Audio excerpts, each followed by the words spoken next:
Wow! Yan po ang ating lulutuin ngayon. Kitang Bata. ano, okay na. Yes. Ayan, at luto na po itong ating sinigang na isda.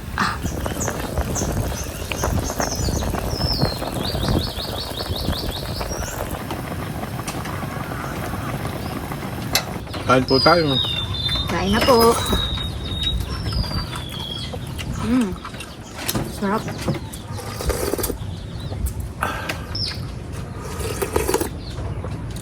Sarap.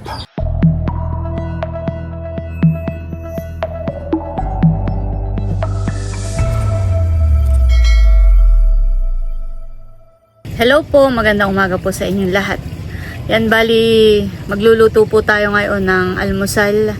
At dito po kami mag-aagahan ni Bossing sa tabing ilog. Si Bossing po yung magpapakain na po ng manok. Ng ipa. Oo nga, papakain ng manok. Ipa ang ipapakain. Yan po yung galing sa pabayuhan ng palay. Ilay mo sila ilibakan lang sila. Luto tayo laksan. Bakit? Ay, mamaya natin nakakainip kasi lang kain ng fish. Lalagyan pa marami. Grabe, napakalamig po dito. Siya pa na ang mga manok dito sa likod. Kagulo na po.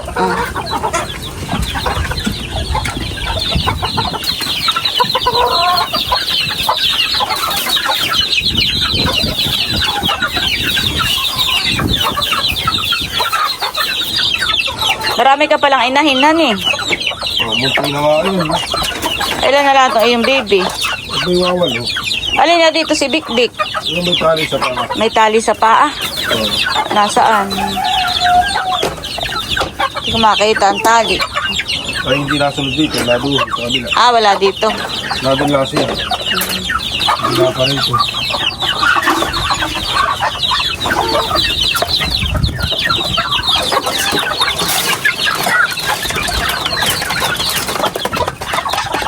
Kagulo sila.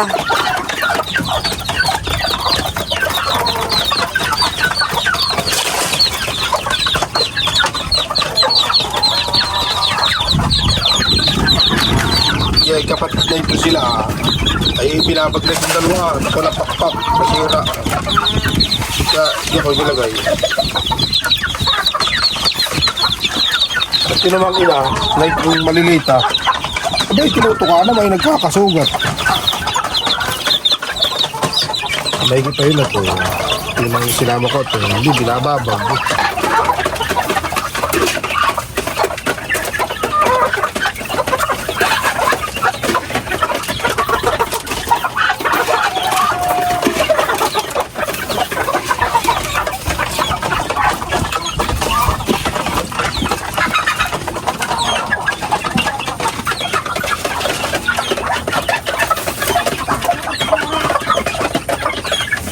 At ako po ay umorder sa online ng portable gas stove.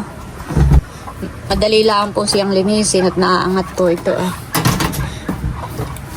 Ito Busing, buksan mo. Yan, tapos diyan ilalagay itong butane. Ito ba kayo binubuksan pa? Paano ba ito? Ano kaya yun lang?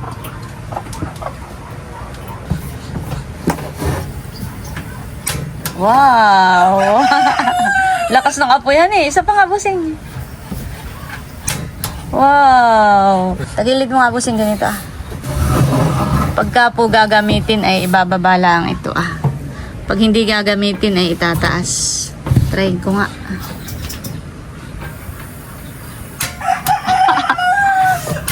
Yun. Galing. Tapos pagpapatayin na yun. Yan. Okay na. Pwede na magluto. Ako pa'y bumili nito at parang gusto kong magluto ito sa tabing ilog. Kung mainit sana ang panahon ay maganda. Mas maganda ay ano kaya, hindi uulan, Busing. Parang madilim. Ganun lang. Ganun lang. Ay tara, pandawin na tayo atang ulam. Sinaing mo.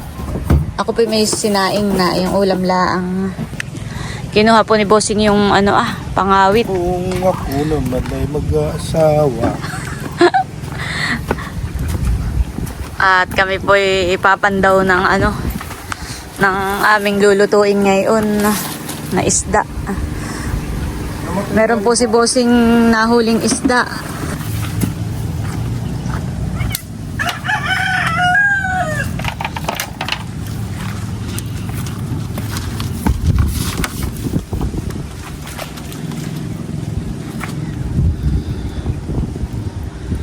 Makulimlim po ngayon ang panahon. Oh. Ba't yun? Maliliit na isda. Ano yung isda yun? Iyon, singkag. Nadiyan pa, Bossing. Bayo, nagalaw. Ha? Hawakan ko ito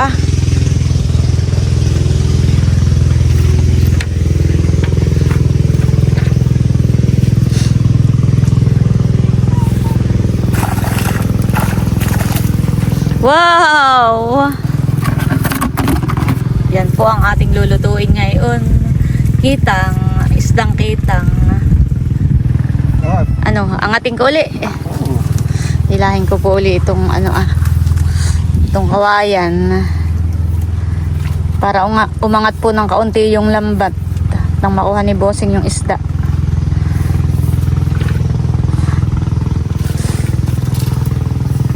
Wow, banak naman.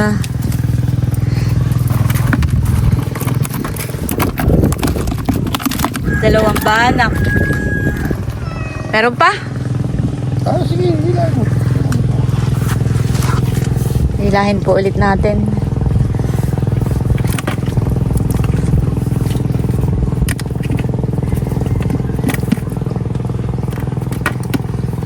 Oh, bayon, nalangoy. Wow! Kitang uli Dahol ito eh. Kitang uli Dami ang pusa. Aba! Shhh! Naku, binabantayan Yun. Meron pa? Hindi nga nata. Aba! Meron isang kitang at saka isang kitang at isang banak. Ano? Bayon.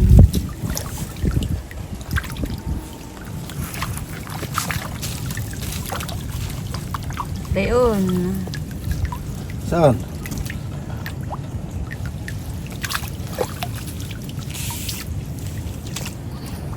Anong isdain iyan? Bugaong.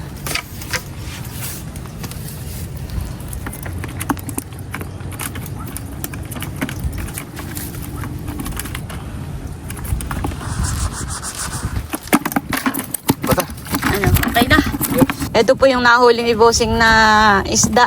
Ito po yung binihay po niya dun sa lambat. Lilinisin na po natin tong isda. Para maluto na natin.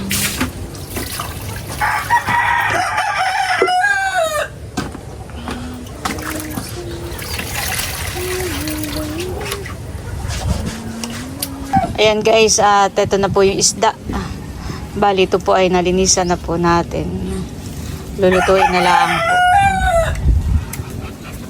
Sariwang sariwa. Isdang bugaong, may banak, at saka po itong kitang.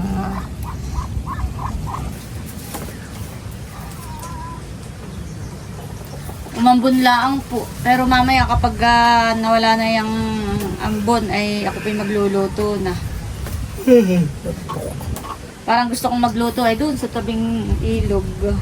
At ako po yung naghihiwanan nitong mga pangrikado.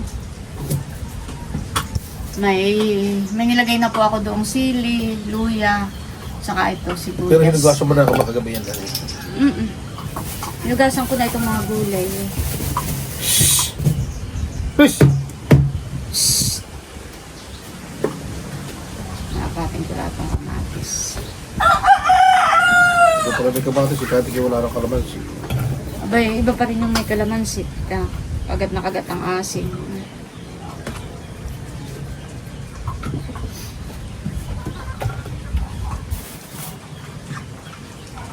Si Bossing daw po ay kukuha muna ng pamain. Pagkain. Pagkain po ng alimango. Hoy, bumili kang saging. Pabayan na po si Bossing. Tila na po ang ang ambon. Ang tagiti. Ayan po, bali dinala ko po dito itong ating portable gas stove at ito nga po tayo magluluto sa tabing ilog. Pwesto lang po natin dito. Bababalaan po natin ito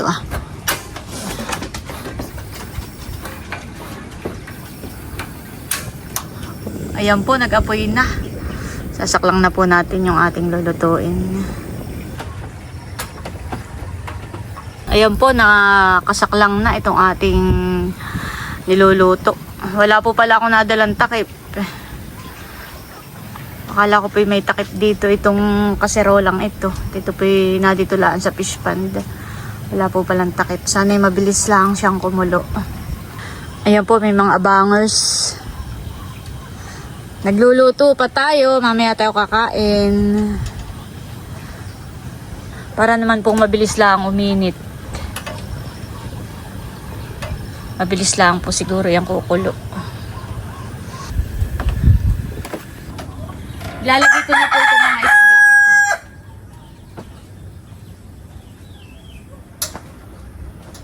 Medyo mahangin po dito sa tabing ilog. Pero mabilis din lang naman po palang kumulo itong ating tubig. Ito pong ating mga isdang kita nga ilalagay na rin po natin.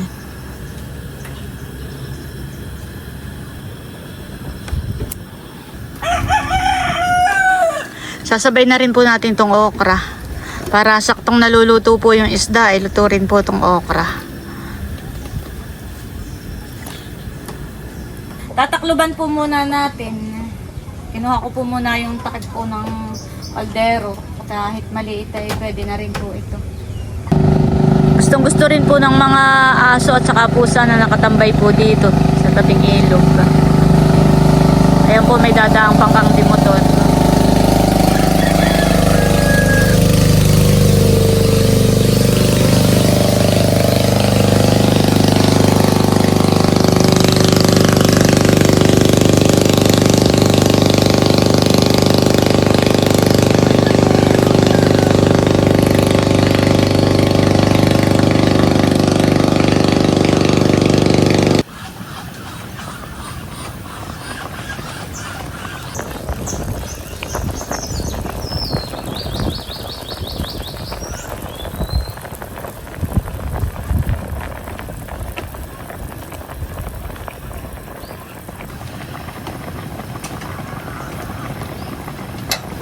Lalagyan po natin ng talbos po ng kamote. Kamoting baging. Yan. Maya-maya lang po ito luto na. Pag naluto na po itong talbos ng kamoting baging ay okay na po ito.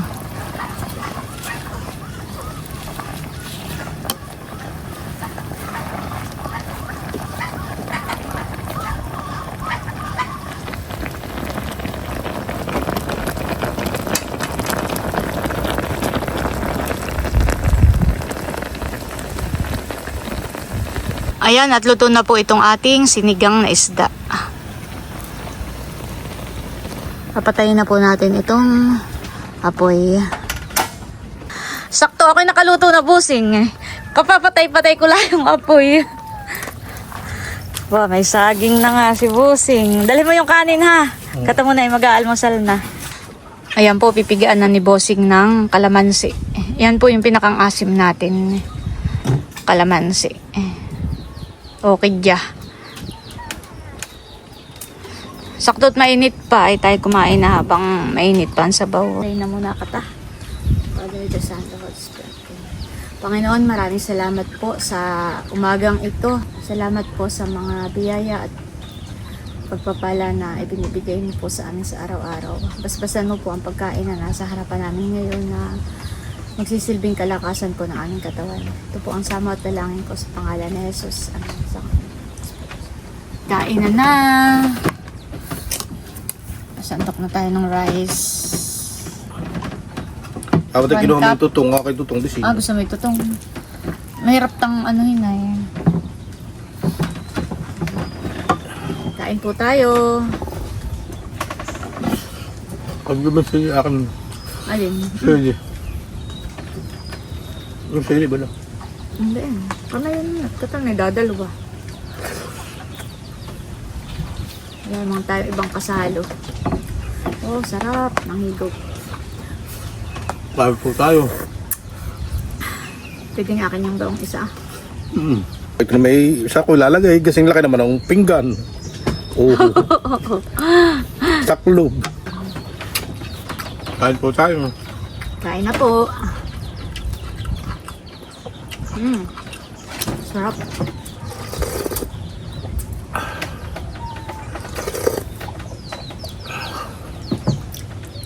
Natakloban na nga yung pinggan ko. Paano na ako makakakuha ng kanin? Sabi ko sa iyo.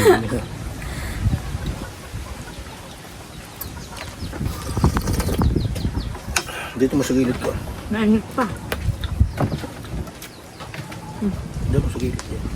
Para mag-isad.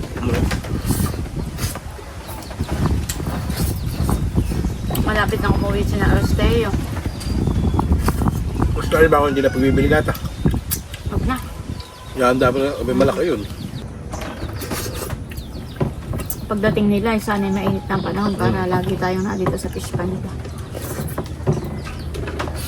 Saka magagawa ko ng kalulan dito. Maganda may duyan, honey, para kahit makatulog si Si Teo yung maginhawa.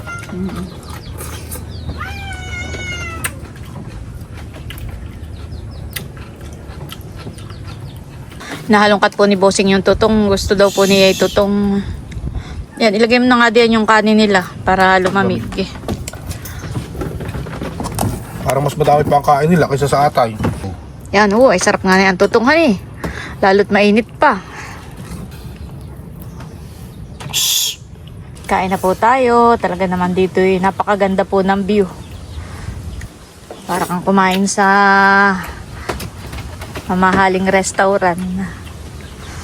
Sariwa ang isda, sariwa ang gulay, presko ang paligid. May doon ka ng sigbot. Gala ka dyan lang. May bangka, bangka laang at mamamangka. May gusto yung mamaka, may gusto yung nakasasakya, may naandar. Sarap naman, sabaw.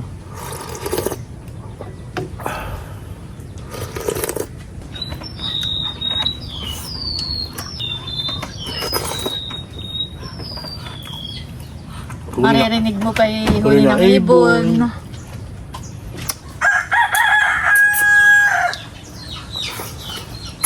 Sayap ng mga sisiw, tilawak ng manok.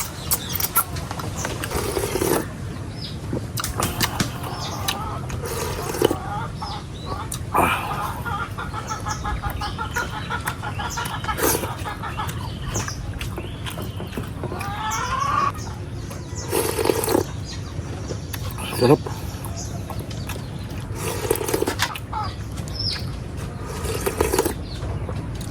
Sarap. Ayan, bali tapos na po kami ni Bossing kumain. Thank you, Lord. Gantay.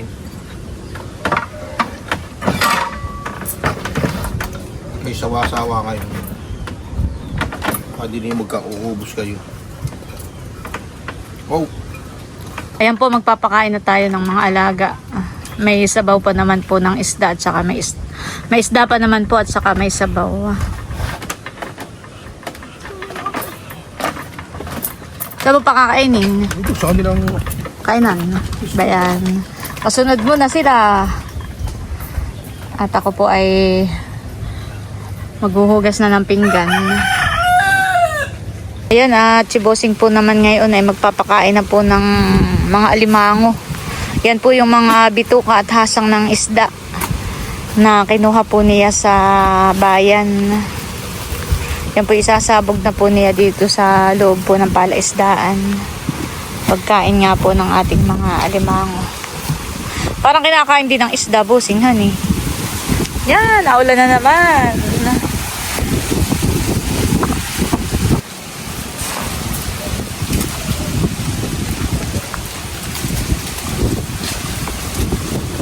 Yan po ay Isasabog po ni Bossing hanggang doon sa dulo.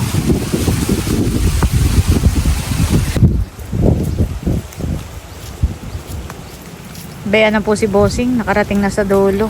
O po hindi na sumama. At kanina medyo lumakas ang ulan ay ako po nagpakubli lang muna dito sa may puno.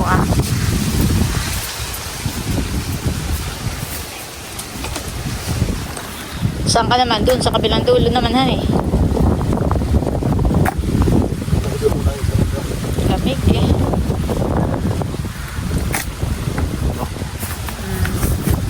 Dito muna daw po pala. Mamaya na po doon sa kabilang banda.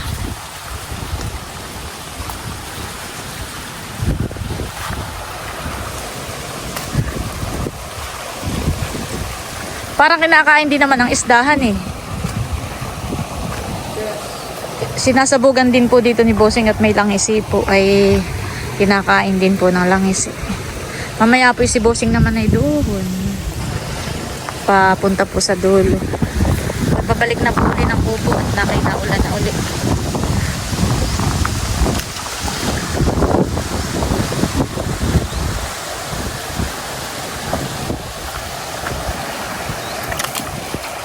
Ayan, nagpapakain na po si Bossing ng alimango.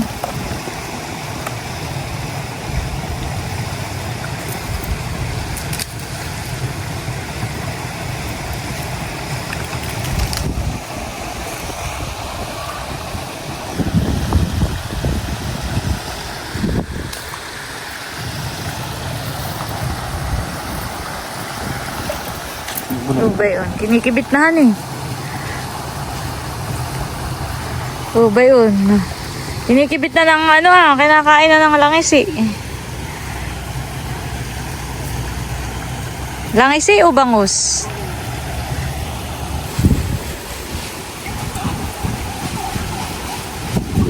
Maulan pa rin eh. Bossing. Ano yan? Aba, Nakita ko, talagyan ko tubig. paano mo nahuli, Bossing? Aba, yung naglalakad, nagagapang. Ay, nakasalubong mo. Yan po yung nagbubutasan eh. Dun sa gilid-gilid. Dito ka nga, Bossing, parang hindi maaninaw masyado. Nakita ko yung nagagapang siya, hindi ako ginampot.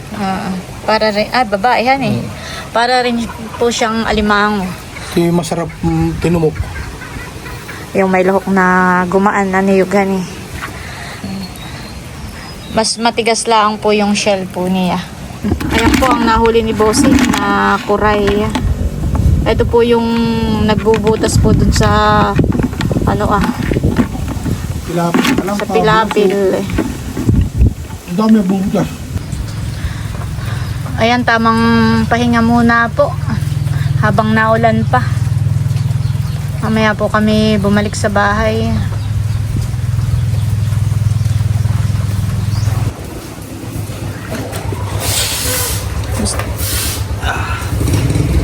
Wala pang tali.